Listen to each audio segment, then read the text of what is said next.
7 o'clock. I am calling the meeting to order. Please rise for the Pledge of Allegiance. Just a touch.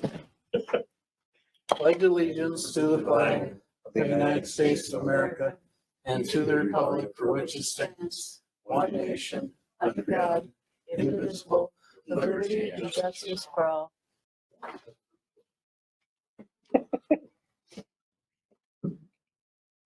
I think your clock here is about 1 minute late. Okay. Approval of the agenda. I'll move. Second. Kelly moved to approve the agenda and Patrick seconded. Any questions, concerns? Okay, all approved, say aye. Aye. Opposed, say nay. It passed. Approval of minutes. Take time to read the minutes.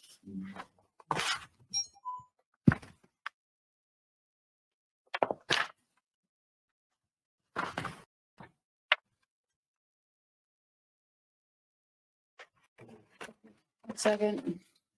Okay, Louis moved to approve the minutes and Lynn seconded it. Any discussion? If not, all in favor, say aye. Aye. Opposed, say nay. It passed. Old business update. We'll go to Eric for a little quick update. Thank you and good evening, Planning Commission. I asked to have this on the agenda just to update the Planning Commission on this one from April. If you recall, the floodplain and some of the information we got from the DNR was a pretty compelling reason to deny it at that time based on the standards. Since then, in April, we extended the 60 days, but we keep it on our calendar.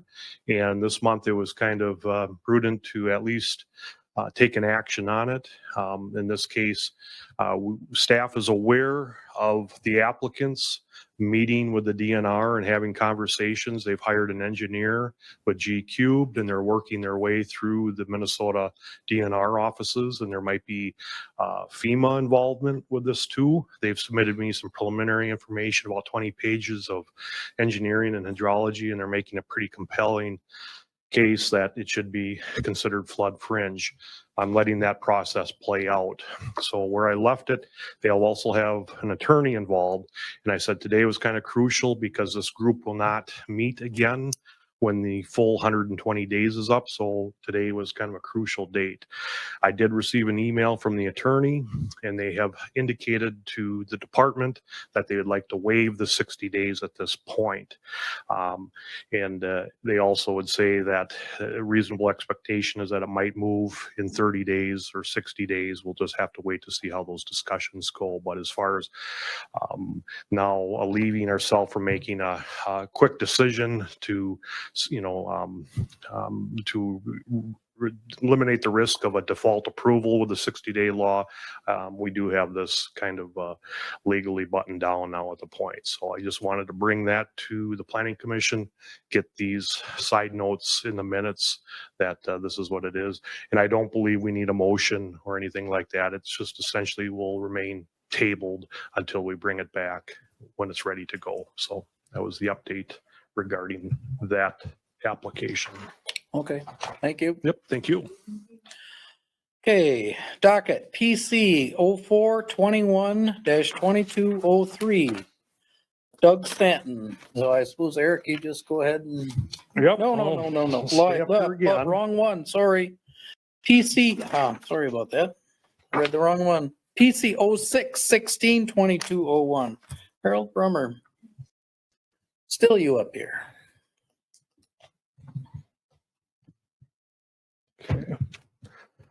Okay, in this regards, the property owners are Harold and Lynn Brummer, and this is also represented by their son Toby Brummer, and is, I believe, a grandson that's also in attendance tonight who will maybe offer some information too. This is an interim use permit. It's been processed as such. It's to allow an additional home in addition to the primary dwelling when there's family members needing or receiving health care, according to 10.4626 of the agricultural zoning district, which allows this by a conditional use permit or interim use permit in this case. Let's see if I can get the, I don't think that's going to work. Oh, yeah. There we go. Doesn't show up. Anyway, this is a GIS aerial map showing approximately the 12.13 acre parcel. The dwelling and the outbuildings are roughly in the center of the parcel. There is a creek and stream that is located on the east of the property, so there is some shoreland and floodplain as you get into that part of the property. The area that I have circled is, again, some small outbuildings, but historically had a mobile home on that site, which was removed when the applicants bought that some time ago. I think the specifics are kind of referenced in your staff report on that there was a mobile home there at one time. Coincidentally, there's also electrical, there is water service, and there is also a septic system. Obviously, the electrical and the water will definitely be able to be reused should this be approved. The septic system would be dependent on having that checked out to make sure the tank is okay and that the drain field is adequate for their proposed use. It's located along Horseshoe Road, Norton Township, section 24. Same aerial exhibit, except this is the applicants who have kind of labeled all components of it. It's showing the primary dwelling, the shed that's located to the north. It would be served by an existing driveway coming off of Horseshoe Road. So no new driveway would be required through the township, off of the township road, showing roughly, how they would go about reestablishing a secondary home on this parcel. A couple of photos. Now this is again where the secondary home would be located. Driveway looking to the east. The Brummer's existing dwelling, garage, shed. Close up of the house. And a brief video just showing scanning from the road down the driveway and of the site. This would be looking south along Horseshoe Road.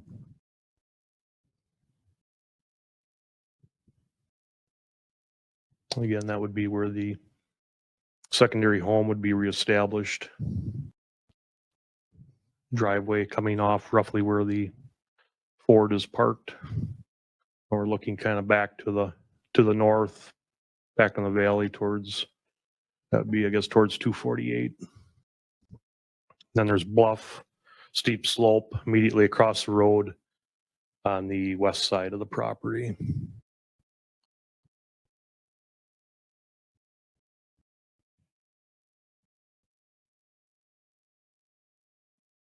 And there's, I believe there was a hydrant. I think I was kind of showing that there is water lines currently in the vicinity being run from the main farm dwelling.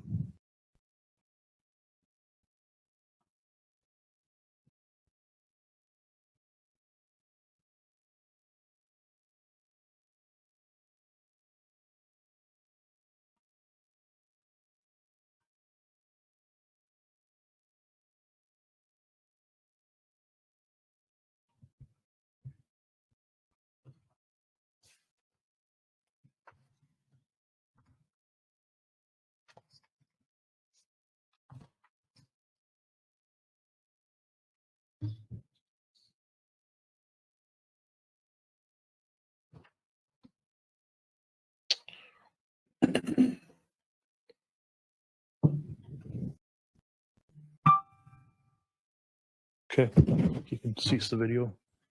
Couple of notes from the staff report. Brummers acquired the property in 2004. Again, there was a septic system and a mobile home there from 1972. I believe they removed the mobile home when they acquired it, roughly in 2004. The creek corridor is about 700 feet from this site, so it would be outside of the shoreland or floodplain. relatively level, 0 to 2% slope. And it'd be class 1 prime soils, not highly erodible in that area. Well, other than that, we have received a Norton Township acknowledgement form, and they indicated support for this request. We received no additional comments from any of the neighbors. Staff recommends making the findings and the criteria supported in the staff report and the findings of fact. Staff has also recommended 6 conditions in with your packet.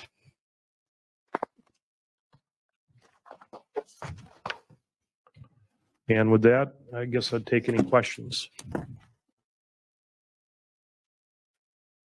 Anybody have any questions for Eric?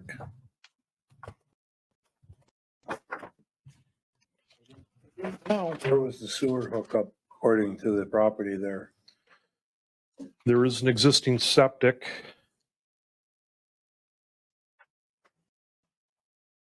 Might be a little hard to find. There's no real good diagram from 1972, but they will somewhere on that landscape back in that area find a tank, and then there would be able to find a line.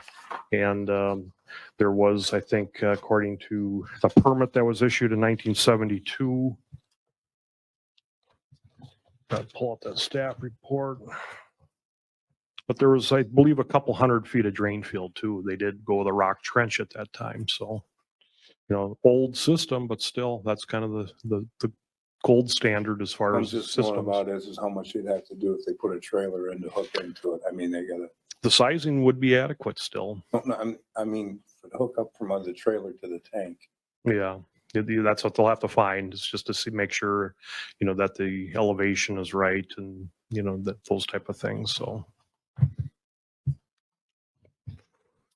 Alrighty, anything else? Okay, thank you. Yep. Okay, do you guys want to come up and give your side of the story now? Please, thank you. So I'm Toby Brummer. Address, please. To answer your question a little bit, the septic is, I kind of drew it in approximately where it is on the diagram there. It's off of that existing shed to the, I guess it'd be to the south, so. Your name and Exactly, your name and address, please. We need your whole Oh, address. I'm sorry. Toby Brummer, 17994, County Road 27, Rolling Stone. Thank you. Should know that. But yeah, my parents are gonna need some care coming up here, probably sooner than later.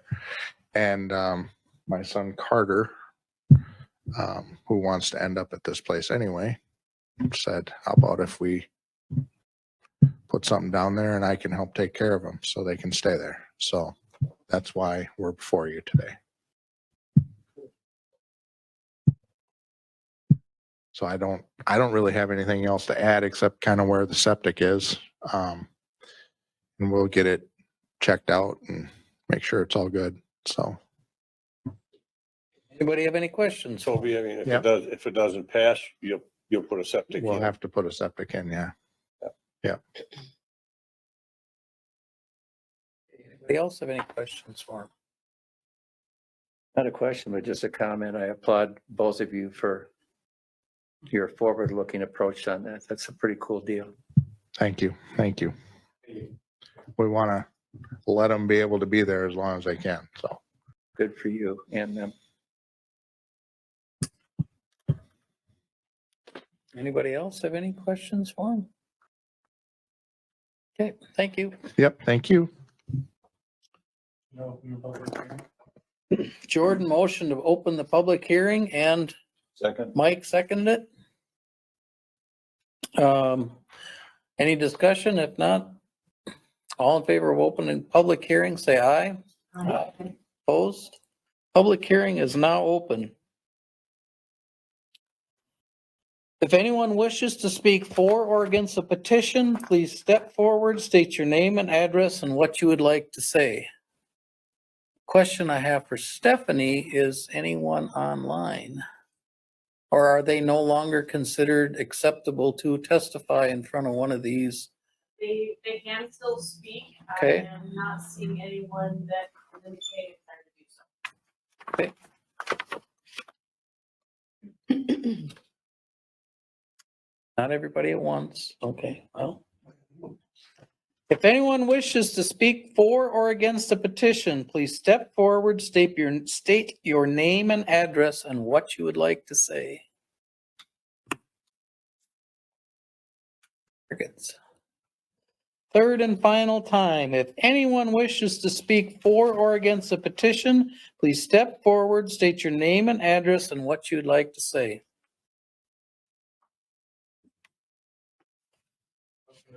Public hearing. Jordan made the motion to close the public hearing and Mike seconded it. All in favor of closing the public hearing, say aye. Aye. Opposed, say nay. It passed.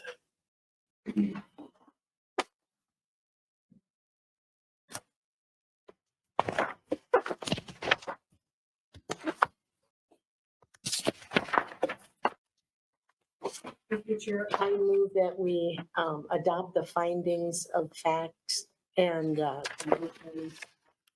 recommend this petition for approval. I second. Okay, Kelly made the motion to approve as is and Arlie seconded it. Any discussion? I would just like to reiterate what Patrick said. Basically, it warms my heart to see, family step up to take care of their aging parents and grandparents. So, thank you. That's a beautiful place to live. That's all I know. That valley is just wonderful and can't beat it in my opinion, but around here anyway, so. Be there as long as possible. Any other discussion? Why we gotta consider this when they're all in just one. Different subject. All right, if no one else has any other discussion, there's a motion to pass with the conditions and facts of finding. Oh, the conditions and findings of fact. There we go. All in favor of passing, say aye. Aye. Opposed, say nay. Okay, it passed. Board of Adjustment, you guys didn't have a meeting? Sorry. You guys, now you'll be in front of the county board on July 12th at 9 a.m. That's when it goes in front of the county board. Steve is not here for an update, but on the June 14th county board meeting, they approved the Remlinger CUP as recommended by the planning commission. So, any other discussion to be brought forth at this meeting? Well, you get rid of the politicians and it goes in a hurry, doesn't it? Don't have much of a meeting. It's nice and short meeting. To adjourn if that's in order. Yes. Mike moved to adjourn and Kelly seconded. All in favor, say aye. Aye. It passed.